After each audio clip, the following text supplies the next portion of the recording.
Okay, so we are evaluating the scattering cross section, and then what we saw in the last lecture is that minus 1 over I e square times the Feynman amplitude is equal to u bar r p prime, then some operator O times u s p, where the operator O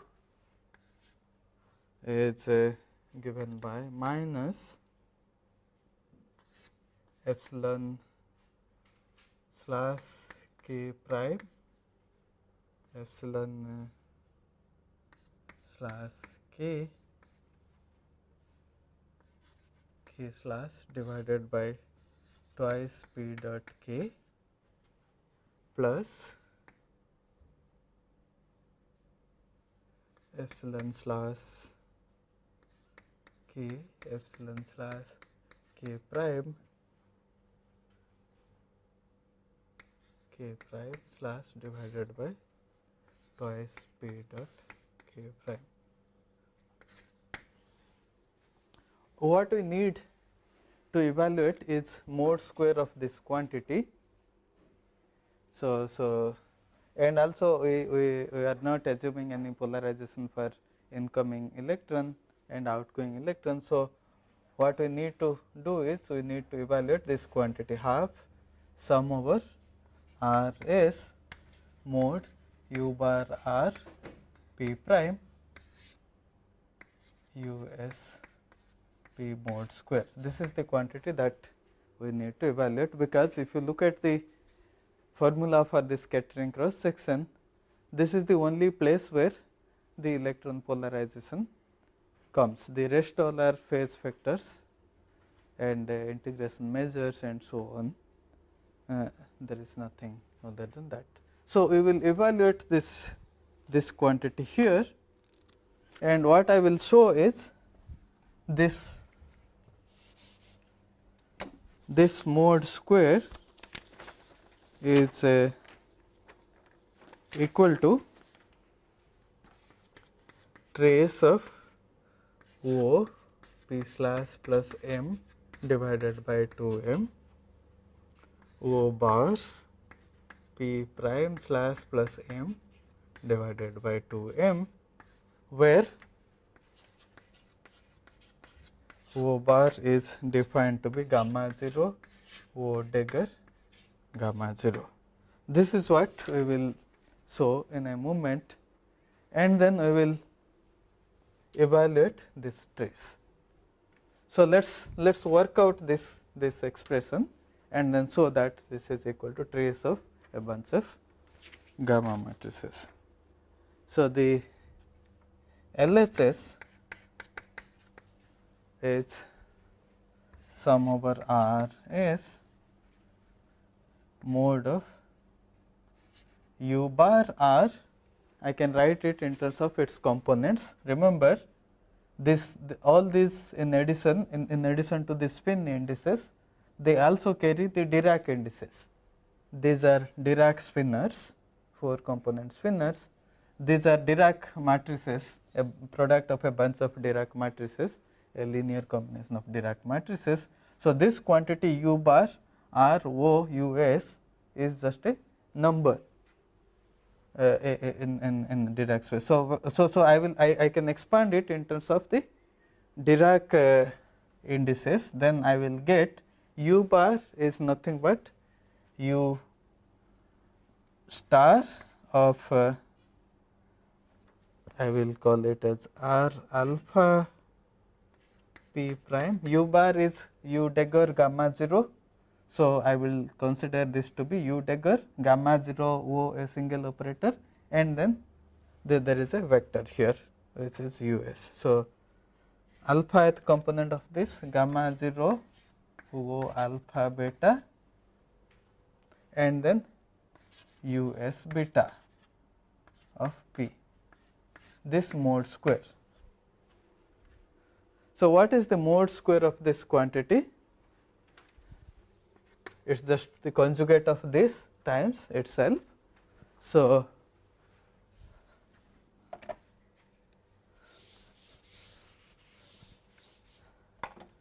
therefore,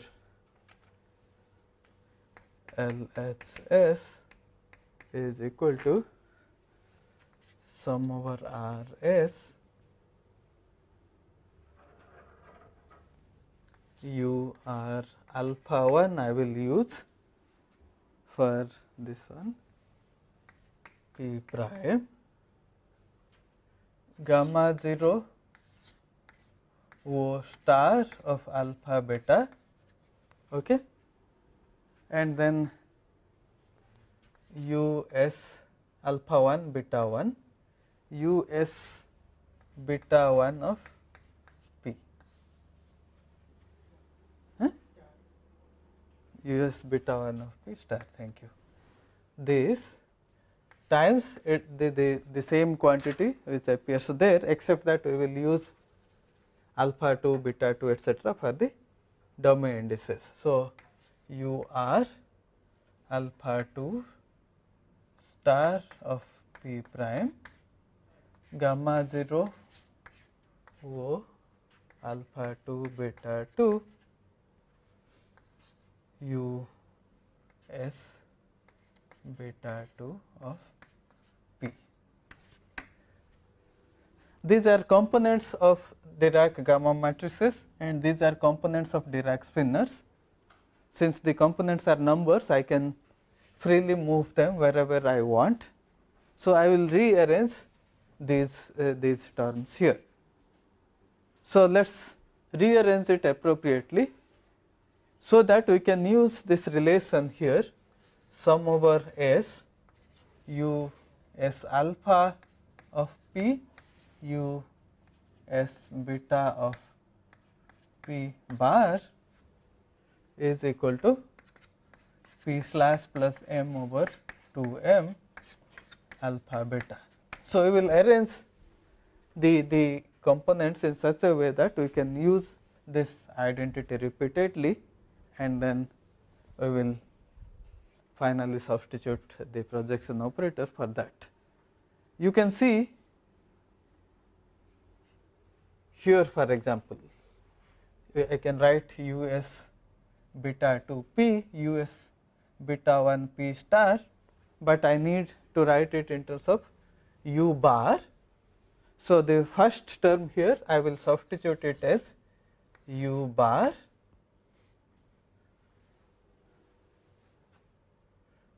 gamma alpha 2 P prime O alpha 2 beta 2 U S beta 2 of P for this, whereas here I want to do a little bit more algebra to write it in terms of U bar. Okay. So, let us see if we can do that. So, let us split it up, gamma 0 O star of alpha 1 beta 1 U star S beta 1 of P. I will write it as gamma 0 O star, right, gamma 0 star of alpha 1 delta 1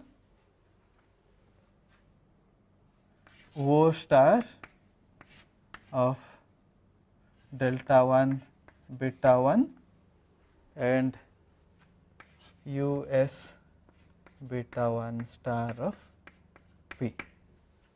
Then we will use the following property of the gamma matrix. Gamma 0 is Hermitian, therefore, gamma 0 dagger is gamma 0. So, what is gamma 0 star? So, this simply implies gamma 0 star is gamma 0 transpose. So, therefore, gamma 0 star alpha 1 delta 1 is nothing but gamma 0 of delta 1 alpha 1, all right. And here I will use the fact that O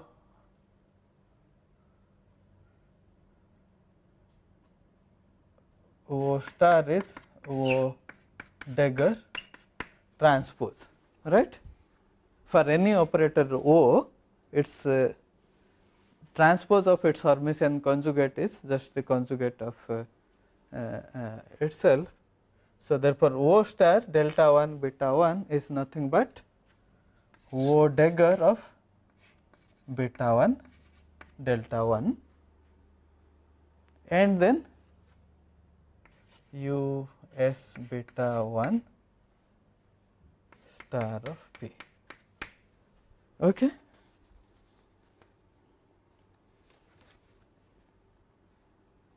U s beta 1 star of P.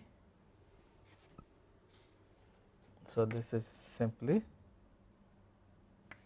U s beta 1 star O dagger gamma 0 of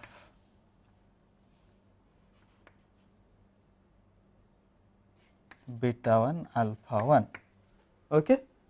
Now, what I will do is I have already told you that I will introduce O bar, which is gamma 0 O dagger gamma 0, and I will use the fact that gamma 0 square is identity. Then I will simply write it as U s beta 1 bar O bar of beta 1 alpha 1. Is this clear? U s P 1 I have introduced an identity operator here, and I wrote this identity as gamma 0 square. One gamma 0 gives you O bar and the other gamma 0 gives you U s bar. So, for this I will simply write it as this. So, let us do that. So, this is, so the whole thing will be U s bar beta 1 of P O bar beta 1 alpha 1 and then U r alpha 1 of P prime. All right. So, let us rewrite the whole term and then rearrange them appropriately. So, this LHS is sum over R S U s beta 1 bar of P 1 P O bar beta 1 alpha 1 U r alpha 1 of P prime, and then here I will write it as U bar r alpha 2 of P prime O alpha 2 beta 2 U s beta 2 of P.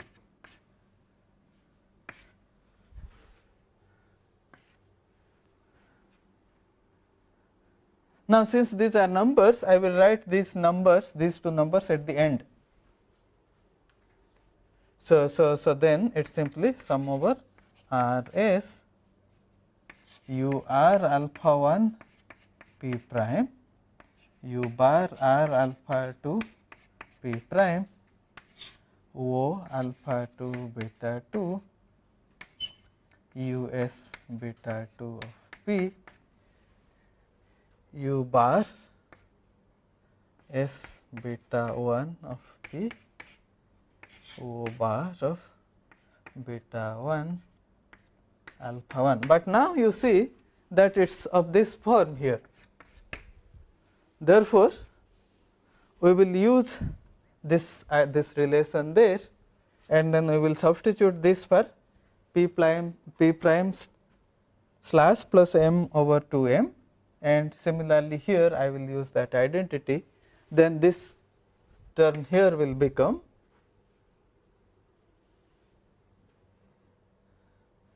p prime slash plus m divided by 2 m, the alpha 1 alpha 2 component of that, alpha 1 alpha 2, and then I have O alpha 2 beta 2, and then this is again p slash plus m divided by 2 m, the beta 2 beta 1 component of that, and finally I have O bar beta 1 alpha 1. Remember, these repeated indices are summed over, therefore, what you get here is nothing but p prime slash plus m divided by 2 m O p slash plus m over 2 m O bar, the alpha 1 component of that, and it is summed over alpha 1. Therefore, this is basically the trace of this operator. So, what we showed is that whatever we had claimed, this is nothing but if you use the cyclic property of the trace, it is just this one. So what we did is that we proved that the mode square of this quantity is equal to this. Now, what we will do is that we will substitute this value for the operator O, and then we will expand it, and we will see what we get.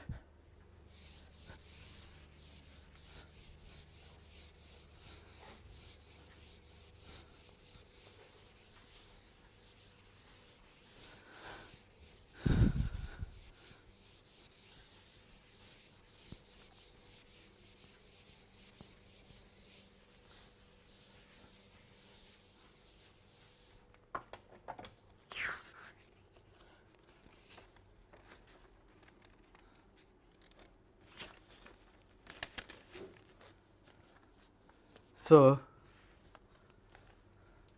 let us put this for the operator O, then I will denote this quantity to be x. So, x is trace of epsilon. I will repeatedly use these expressions. So, I will denote epsilon prime to be epsilon of k prime, so that we do not have to write every time epsilon of k prime, and I will simply write epsilon for epsilon of k. This is the notation I will use from now on, just for convenience, and we will go on. So first thing is, this is just epsilon prime slash epsilon slash k slash over 2 p dot k, then p slash plus m over 2 m, and then gamma 0. Oh, sorry, there is one more term,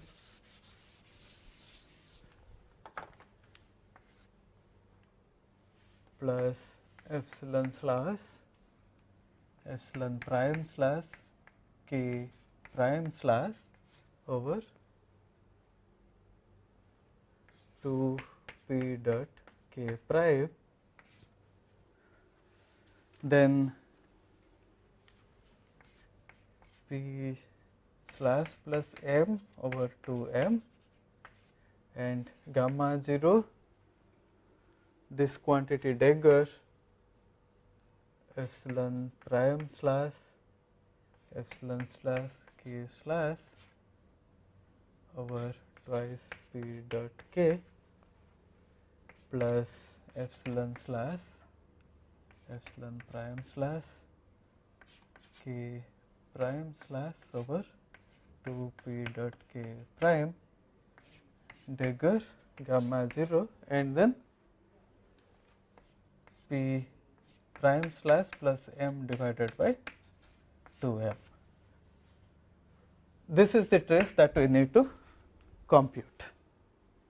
So, let us first see that we can simplify this term further.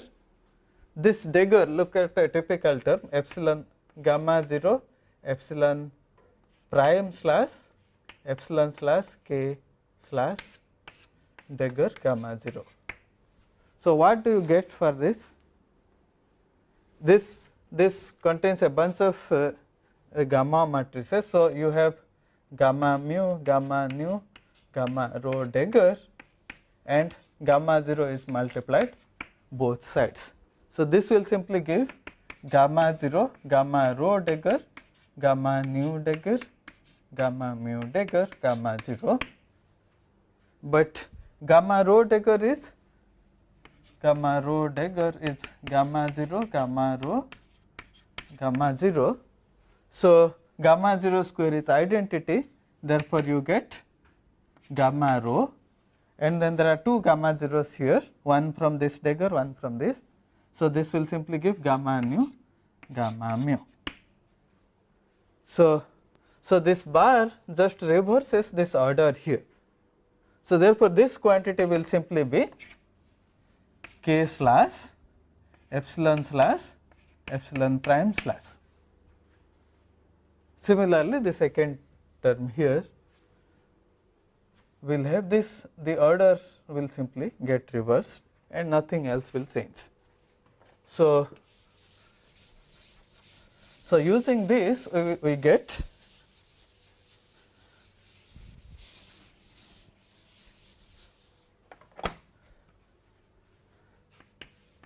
trace of epsilon prime slash epsilon slash k slash over 2 p dot k plus epsilon prime slash k prime slash over 2 p dot k prime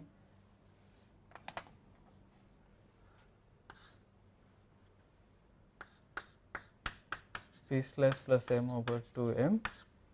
Then this quantity, as I said, the order will simply get reversed. So, k slash epsilon prime slash over 2 p dot k plus k prime slash epsilon over 2 p dot k prime and then p prime slash plus m over 2m. So, this will give me 4 terms.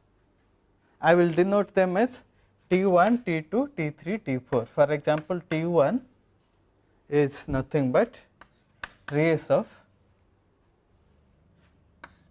epsilon prime slash epsilon slash k slash and then p slash plus m k slash epsilon prime slash and p prime slash plus m. T2 is just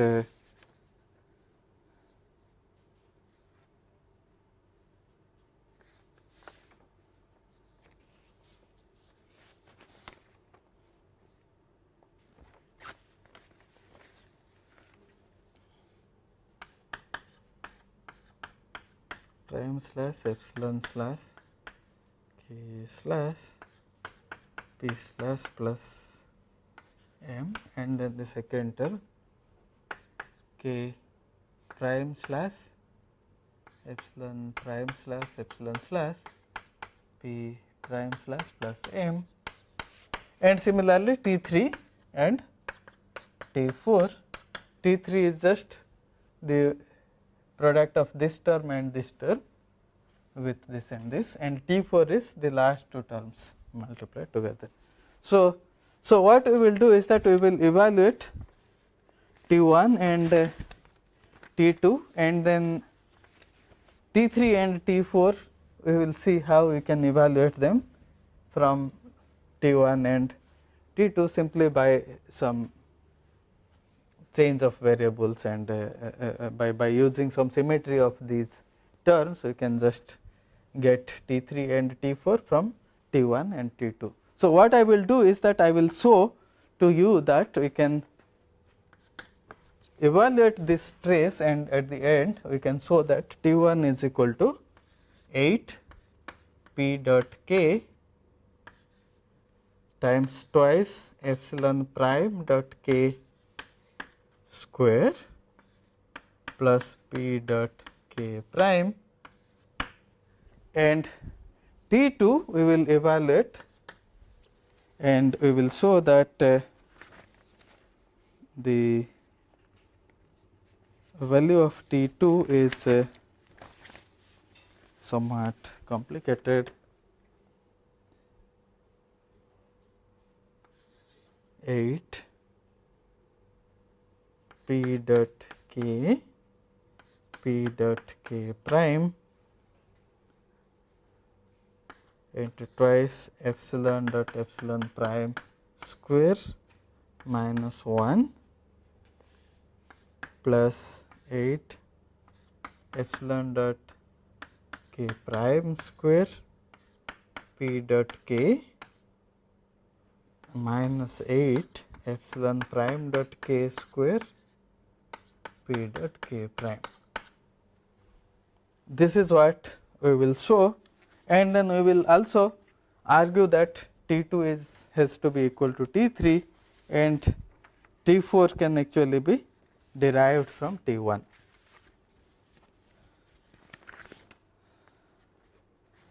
Okay.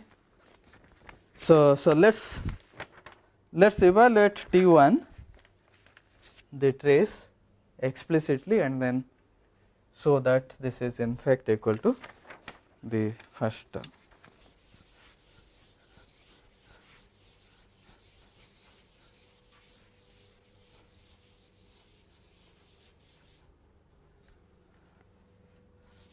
So to before trying to evaluate any of these traces, I would like to prove you the following thing. First thing is, trace of odd number of gamma matrices vanishes. Trace gamma 1 up to gamma 2n plus 1 is equal to 0, and trace of gamma 1 up to gamma 2n is equal to trace of gamma 2n gamma 1. The order is reversed in the sense that gamma 2 and so on. These are the two identities I would like to prove it to you. Gamma mu1 till gamma mu2n. Yes, absolutely. N number of gamma matrices and 2n number of gamma matrices. So we should write gamma mu1. Yeah, you should write that way. Yeah. Anything wrong with this? This means gamma 1 is No. I said that 2n plus 1 number of gamma matrices. That's what I said. I stated this, right? So okay, let's make you happy. So this is mu1, this is mu 2n plus 1, okay, and this is mu1 mu 2n, this is mu 2n mu 2 mu 1, okay. So to do that we will use the following thing. You know, charge conjugation actually relates gamma matrices to their transpose. So gamma transpose, gamma mu transpose in fact is equal to minus C gamma mu C inverse, where C is the charge conjugation operator. So we will use this relation to prove these identities. First thing is, immediately you can see that this means trace of gamma mu, gamma matrices are traceless. So you take the trace on the left hand side, it will give you gamma mu transpose, which is minus trace of C gamma mu C inverse, but trace of gamma mu, trace actually is invariant under transpose. So therefore this is equal to trace of gamma mu itself. Trace of a matrix is equal to trace of the transpose of the matrix, and here you can use the cyclic property of trace. You can bring it here, trace of A1 up to A n is nothing but A n minus 1, A n is trace of A n A1 up to A n minus 1. This cyclic property of trace you can use, then you will get C C inverse, which is identity. So that is minus trace of gamma mu. This implies it has to be equal to 0. So gamma matrices are traceless.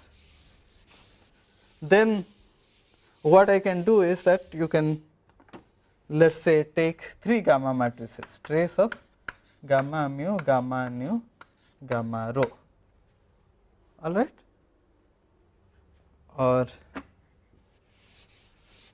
or you consider n number of gamma matrices, trace of gamma mu 1 up to gamma mu n, all right. So this is equal to trace of transpose of itself. So gamma mu n transpose, gamma mu n minus 1 transpose, gamma mu 1 transpose. Okay. Now I will use again this relation, and then I will use the cyclic property of trace. Then this simply implies that this is equal to minus 1 to the power n trace of gamma mu n gamma mu 1. So the second of these relations is proved, because if there are even number of gamma matrices, then this will simply give you 1, and hence this identity holds. So now we have to prove the first relation, that is the trace of odd number of gamma matrices is 0, and this is very easy to show. So let us consider this, trace of gamma mu 1, gamma mu 2 up to gamma mu n, where n is odd. This can be written as, note that gamma 5 square is actually equal to identity.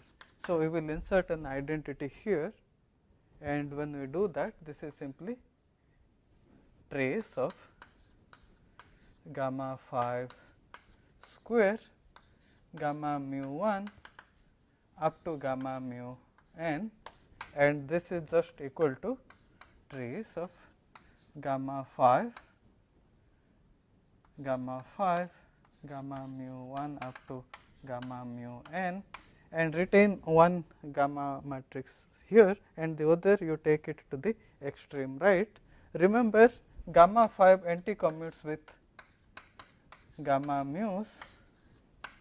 So when we take it to the extreme right, we will get minus 1 for each one of them. So there is minus 1 to the power n. Therefore this is equal to minus 1 to the power n trace of gamma 5, gamma mu 1 up to gamma mu n, gamma 5. And now we will use the cyclic property of trace. So I can bring it back to here and use gamma 5 square equal to identity, and when I do that, this equal to minus 1 to the power n trace of gamma mu 1, gamma mu 2 up to gamma mu n, and if n is odd, then what we get is this is minus of itself trace of gamma mu 1 up to gamma mu n for n odd. Therefore, the trace of odd number of gamma matrices vanishes. Therefore, this is equal to 0 for odd n. So, now we can look at T 1 and then we will evaluate it, and then we will show that it is the simpler expression which we have given there. So, let us look at trace epsilon prime slash epsilon slash k slash and p slash plus m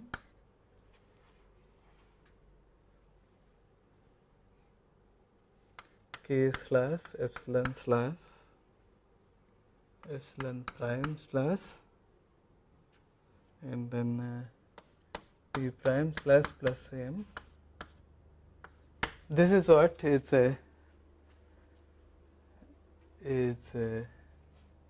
T1, and as you can see, it will contain, if you just expand this term, it will give you 4 terms. So, the term which is linear in M, the 2 terms which are linear in M contain 1, 2, 3, 4, 5, 6, 7 number of gamma matrices. So, that will simply be 0. So, therefore, what I have here is trace epsilon prime slash epsilon slash k slash, then p slash k slash epsilon prime slash p prime slash, that is first term, and the second term is m square trace of epsilon prime slash epsilon slash k slash and then k slash epsilon prime slash. I claim that the second term is 0 because of the presence of this term here.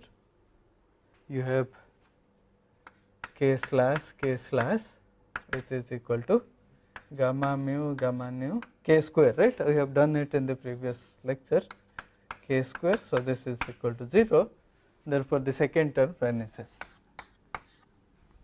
Now, what about the first term? First term we can just look at this here, p slash k slash is there. So, I can write it as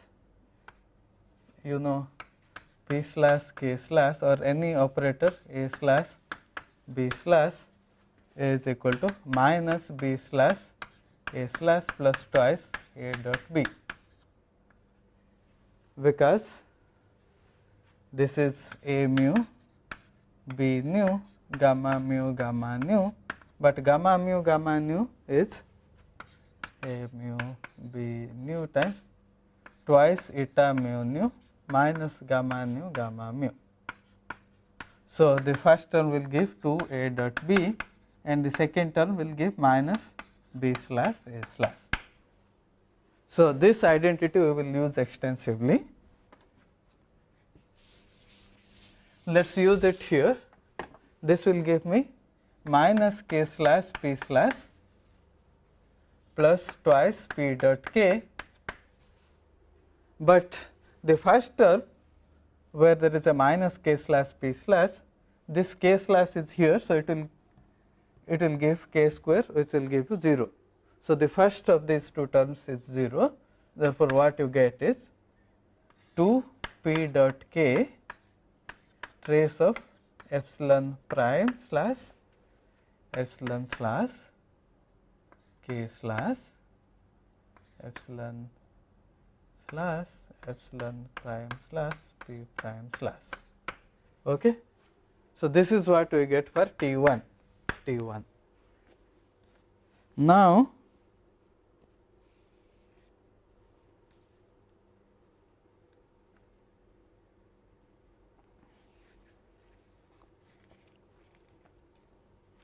Now we will use the fact that epsilon k is 0, epsilon slash k slash is minus k slash epsilon slash plus twice k dot epsilon, but epsilon represents the transverse polarization for the photon, therefore k dot epsilon is 0. So, this is minus k slash epsilon slash.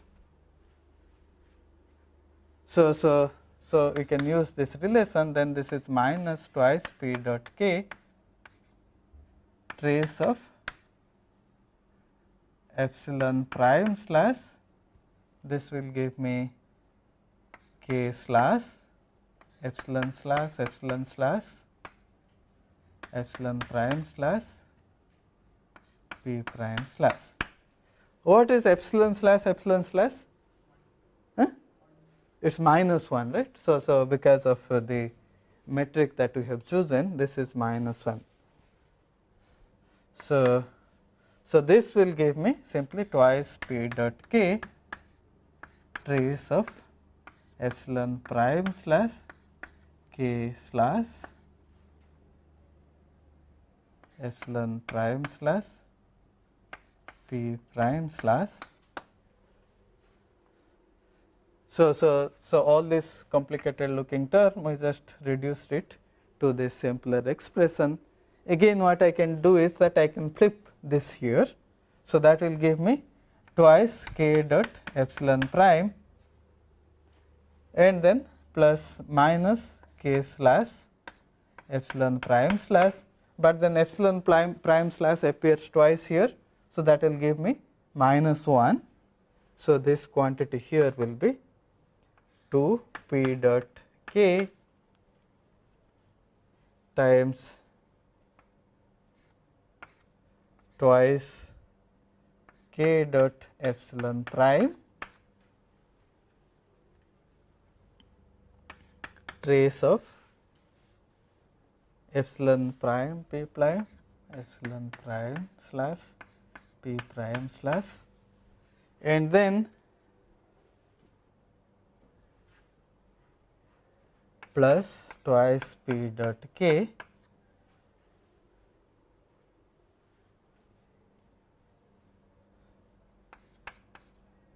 trace of k slash p prime slash, right. This plus sign here because there is a minus when this flips, and then there are 2 epsilon primes, so it will give you minus 1, therefore this is a plus. So you have this. Now what is this? Let's compute trace of a slash b slash for any two operators. This is a mu a nu trace of gamma mu gamma nu, but this I can write it as a mu a nu half times trace of gamma mu gamma nu plus gamma nu gamma mu. I will now use the relation that this is equal to twice eta mu nu. So this is a mu a nu trace of eta mu nu times the identity operator. So this will give me 4 a dot b, because trace of the identity operator is 4. So this is 4 eta mu nu, this will give you a dot b. So we will use this relation here, then you see that this quantity is equal to 8 p dot k times twice k dot epsilon prime, then p prime dot epsilon prime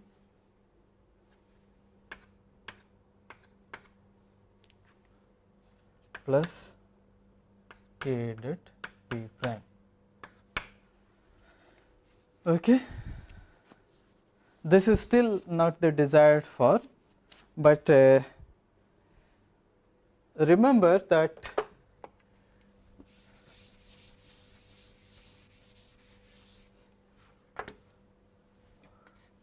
the energy momentum conservation implies P plus K is equal to P prime plus K prime, and hence this quantity here P prime is P plus K minus K prime, and hence P prime dot epsilon prime will simply give you P plus K minus K prime dot epsilon prime, but we are choosing our time axis along P, and also because epsilon prime is transverse, it is orthogonal to K prime. So, this is simply K dot epsilon prime. So, therefore, P prime dot epsilon prime is simply K dot epsilon prime, and for K dot P prime you can again see that this simply implies that P minus K prime is equal to P prime minus K. Now, if you square this, then you will get P dot K prime is equal to P prime dot K. So, K dot P prime is K prime dot P. Therefore, this quantity here T1 is nothing but it is equal to 8 P dot K times twice K dot epsilon prime whole square plus K prime dot P or P dot K prime. Okay. So what we will do in the next lecture is we will evaluate T2, and then we will prove that T2 is equal to this. Then we will quickly compute T3 and T4 from T1 and T2. We will substitute the whole thing here, and then this in the formula for the scattering cross section, and then finally we will have a nice form for the scattering cross section.